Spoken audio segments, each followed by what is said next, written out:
Hey everyone, and welcome back to a new video. Today I'm going to do one eye with Mary Kay products and the other one with the Anastassia Beverly Hills Modern Renaissance palette.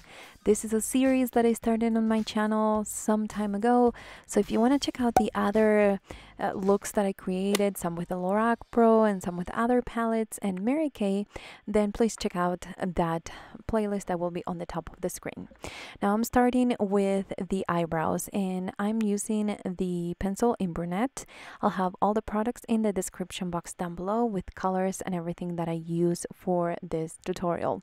Now I love this. I have a review on it that I'll have on the screen and also in the description box, and how to use it in case that you want to see how I like to do my eyebrows with this pencil. I'm going to brush them and make sure that it creates more of an ombre effect, going from lighter to darker into the outer part of the eyebrow. Now I'm going to go into the Anastassia side and I'm going to take the color Primavera and I'm going to apply it in the lid area. I wanted to leave most of the application as much as I could anyways, without making it too long, because I wanted to see that with just one layer it was more than enough to create that highlight in the inner corner and apply it all over the lid. This is a very pigmented eyeshadow and it's very beautiful, but I found a dupe for this color that you can find in your Mary Kay collection, and that is the color Gold Coast. Now there are a few differences that you should know. Is number one, this is not as creamy as the Anastassia one.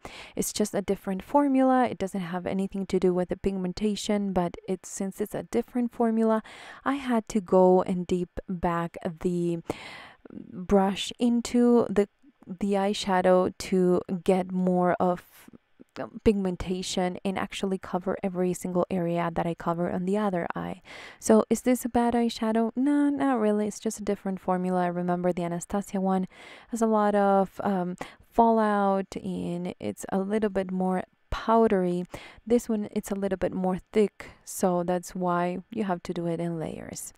Now I'm gonna go again to the Anastassia side and I'm gonna take the color Burnt Orange. I don't have an exact dupe from the Mary Kay line. They don't have that many warm colors in their collection, but I'm going to show you a combination that you can create with a couple of eyeshadows. Well, one is a blush and the other one is an eyeshadow, and you can create the same look.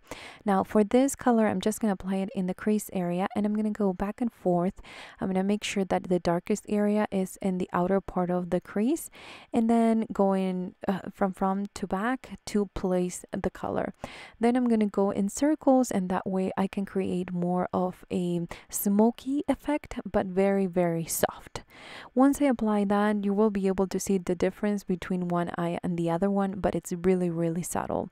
I wanted to show you how I was cleaning the brushes in between each application. I wanted to use the same brushes to create the same effect, and since I don't have that many doubles, I had to do that in between uses.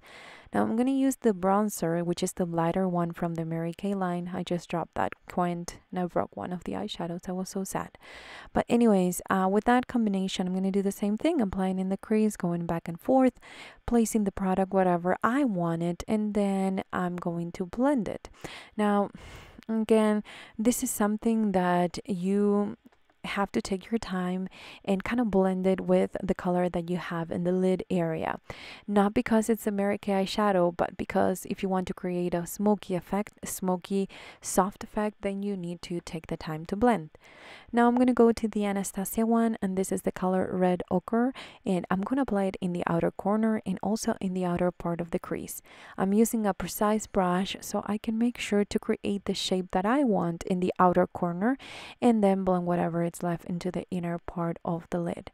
Now, as you can see right here, I'm using a bigger brush to blend. This has no product whatsoever. I'm just going in circles to blend that color into the crease color and also a little bit into the lid color, because we're going to move this red ochre into the center of the lid. It's not going to be only in the outer corner or the outer third, but it's going to be going into the center, so it kind of meets the color Primavera.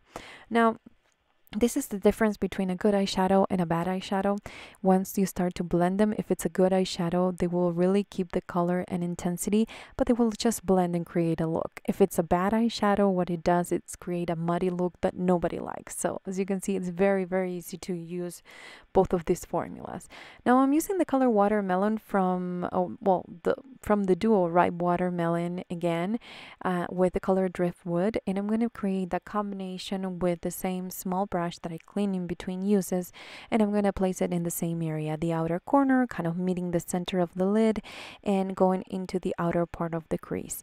By doing this, we're creating exactly the same shape that we started on the other eye, and then we're going to go with a clean brush, fluffy brush, and again we're going to blend.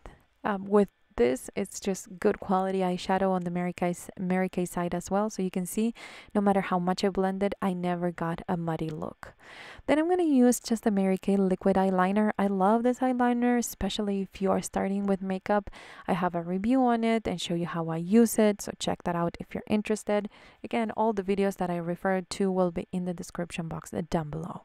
Then I'm going to use some lashes. You don't have to do it, but I want to do it because I want to look a certain way for the day.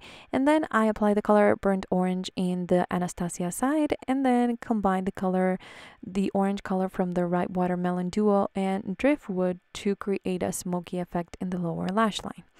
I'm also touching up, making sure that there's nothing showing, especially the glue, and apply a little bit of eyeliner in the waterline so it will create more of a dark effect for the lashes. That is pretty much it. It's a very simple look that I've created over and over again, and I use in my videos, and some of you guys were curious about it. So I hope that you like this dupe look, and I will have all the products and colors in the description box down below. Thanks for watching, guys. I'll see you on my next video. Bye.